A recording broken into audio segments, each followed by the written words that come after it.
네, 안녕하세요. 이번 선행연구 발표로 로건 논문에 대해서 발표할 AI 빅데이터 융합경영학과 이지민입니다.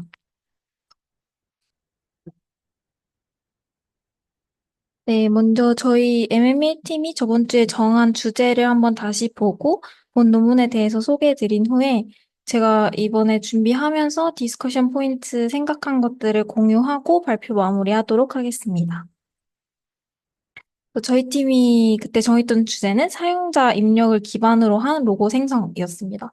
그래서 로고 생성 태스크를 다룬 논문이 없을까 하고 찾아보다가 알게 된 논문이고요.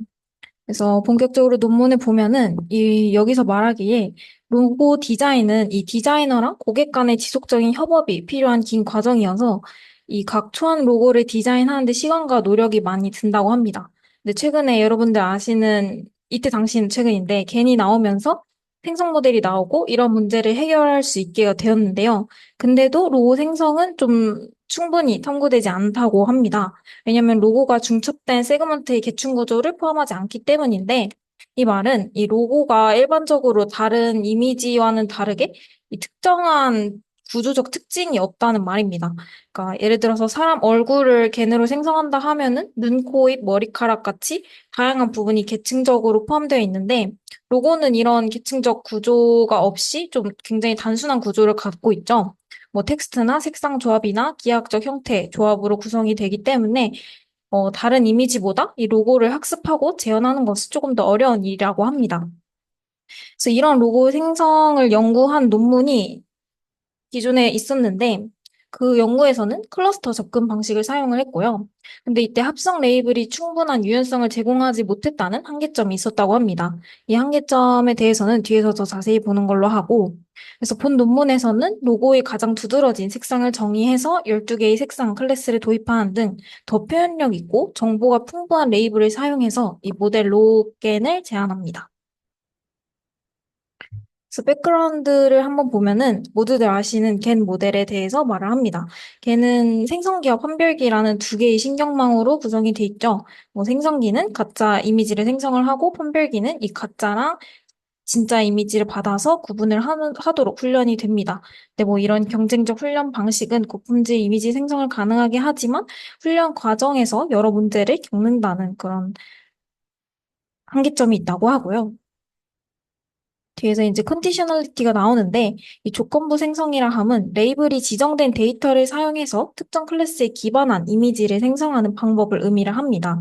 이때 두 가지 주요 유형이 소개가 되는데 왼쪽 조건부 겐 C겐을 먼저 보면은 원래 앞에서 봤던 겐과의 차이점으로는 클래스 레이블이 있다는 겁니다. 원래 생성기는 이 노이즈 벡터 Z만 봤는데 이 클래스 레이블 C도 받아서 이거를 결합해서 가짜 이미지를 생성해내고 그리고 이거랑 진짜 이미지를 받아서 디스크리미네이터가 판별을 하게 됩니다. 그리고 오른쪽 보조 분류기 겐은 AC 겐이라고 하는 건데 이때 차별점으로는 클래스 식별이라는 기능을 하게 되고요. 그 디스크리미네이터 들어가는 것까지는 똑같은데 이제 리얼인지 페이크인지 구분하고 클래스 식별하는 과정까지 수행을 하게 됩니다. 다음으로는 겐 어플리케이션에 대해서 소개를 하는데 이 겐 아키텍처는 굉장히 다양한 목적으로 사용이 됩니다. 근데 로고 생성에 관한 연구는 앞서 언급했던 그 선행 연구에서 처음 진행이 되었다고 하고요. 근데 그 연구에서는 이 레즈넷 분류기 네트워크를 사용해서 로고를 클러스터링해서 합성 라벨을 지정했는데 이러한 그 합성 라벨을 조건으로 하는 겐을 구축을 했고 근데 여기서 문제가 아까 말씀드렸던 유연성 부족입니다. 아무래도 합성 레이블은 컴퓨터에 의해서 자동 생성되는 거기 때문에 이 사람이 만드는 이 디자인의 영역을 충분히 달성하지 못했다는 그런 한계점이 있고요. 그래서 로고에 무엇이 있는지를 더 잘 전달하고 디자이너에게 더 자세한 선택 기준을 제공할 수 있는 라벨이 필요하다고 논문에서 말합니다. 그래서 여기서는 로고 클래스를 정의하기 위해 12가지 색상을 사용하고 이 색상에 따라서 조건부로 로고를 생성할 수 있는 로겐을 정의하게 됩니다. 그래서 아키텍처에 대해서 보면은 이 로겐은 AC겐 앞에서 봤던 그 겐 아키텍처를 기반으로 한 ACW겐 GP 모델로 이 판별기, 생성기, 그리고 추가 분류기 네트워크로 구성이 됩니다. 이 추가 분류 네트워크는 판별기를 도와서 로고를 분류하는 건데, 이는 기존 AC겐의 분류 손실이 이 W겐 GP의 워설스타인 거리로 인해서 지배되는 그 문제를 해결하기 위함입니다. 왼쪽 A씨 겐을 보면은 손실이 두 가지가 있는데, 진위 손실, 먼저. 이미지가 실제인지 가짜인지 구분하는 손실이고요.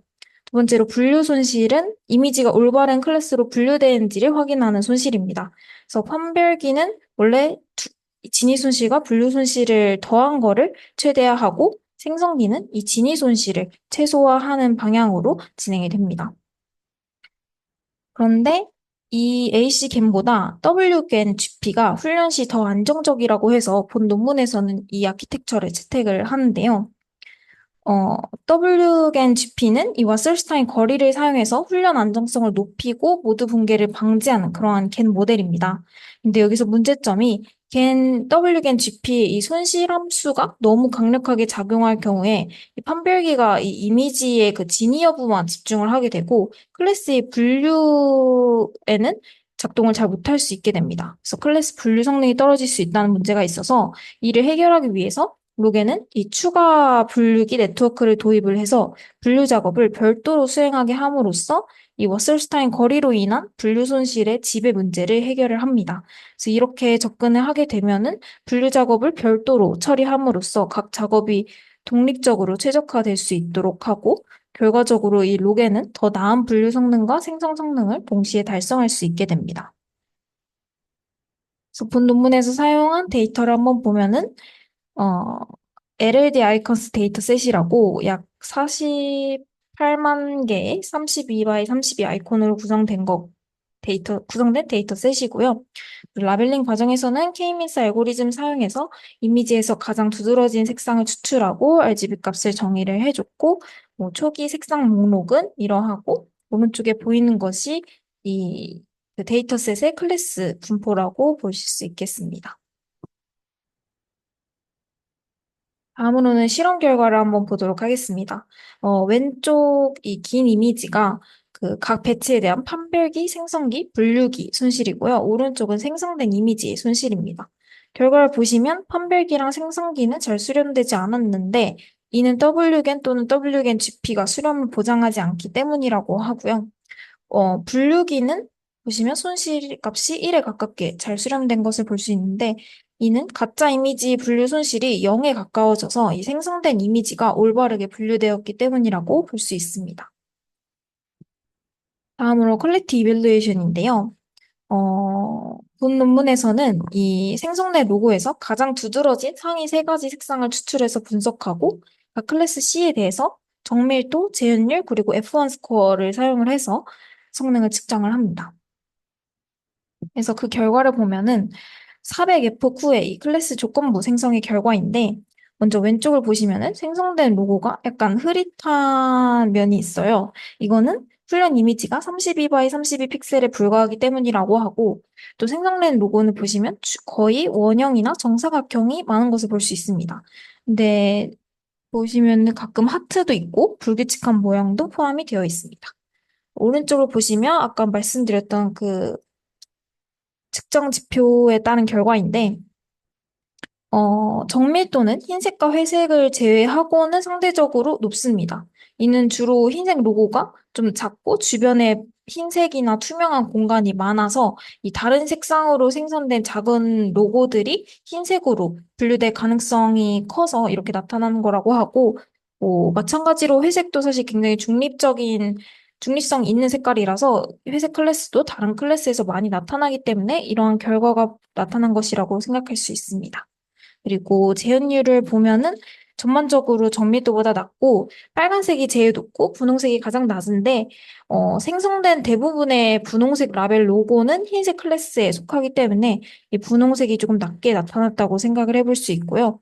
아까 봤듯이 흰색이 굉장히 낮았기 때문에 F1 스코어도 흰색이 가장 낮고 검은색이 가장 높은 결과를 보실 수 있습니다. 마지막으로 이 분포는 각 클래스에서 생성된 상위 세 가지 색상의 분포이고요. 각 로고에서 그래서 상위 세 가지 색상을 추출하고 각 카테고리에서 가장 두드러진 색상을 구분해서 계산을 한 겁니다. 그래서 흰색과 회색은 많은 클래스에서 상위 세 가지 색상에 포함이 되었고, 일부 클래스에서는 흥미로운 색상 조합이 나타났다고 합니다. 그래서 결론적으로 본 논문은 이제 AI 기술 겐을 사용을 해서 로고 디자인을 탐구해봤다는 의의가 있고요. 또 앞에서 봤던 아키텍처를 사용을 해서 색상을 키워드로 하고 로고를 성공적으로 생성을 해냈습니다. 그래서 향후 작업으로는 이 로고의 모양과 같은 거를 더 조건으로 사용을 할 수 있다고 말을 하고 또 불규칙한 형태의 로고 같은 경우에는 기타와 같은 라벨을 사용해서 추가 클래스로 분류해서 작업할 수 있다고 합니다. 또 다른 데이터셋을 사용해서 조금 더 다른 단어 임베딩 모델과 결합을 하면은 로고의 의미를 부여해서 해석 가능성을 높이는 그런 로고까지 제작할 수 있다고 말을 합니다. 그래서 마지막으로 제가 이 논문을 읽고 나서 이 AI로 실제 로고 디자인을 해보는 사이트를 이용을 해봤는데, 이렇게 5가지 인풋을 받더라고요. 먼저, 컴퍼니 네임을 받고, 그리고 도메인을 받고, 세 번째가 카테고리인데, 이게 아까 준영님도 언급하시고, 저희가 저번 주에도 좀 생각을 해봐야겠다고 했던 이 로고를 만드는 형식이라고 할까요? 그래서 이 셋 중에 하나로 선택하는 방향으로 조금 진행을 해봐야 할 것 같고, 또 선호하는 스타일과 컬러를 받아서 이 5가지를 종합해서 로고를 만들어 주더라고요. 그래서 제가 디스커션 포인트로 가져온 거는 이러한 5개의 인풋 또는 다른 인풋들이 더 있을 수 있는데 그 후보 중에 저희가 어떤 인풋을 받아서 그걸로 기반해서 만들어 줄지를 좀 같이 생각해 봐야 할 것 같습니다. 네, 제가 준비한 발표는 여기까지고요. 감사합니다.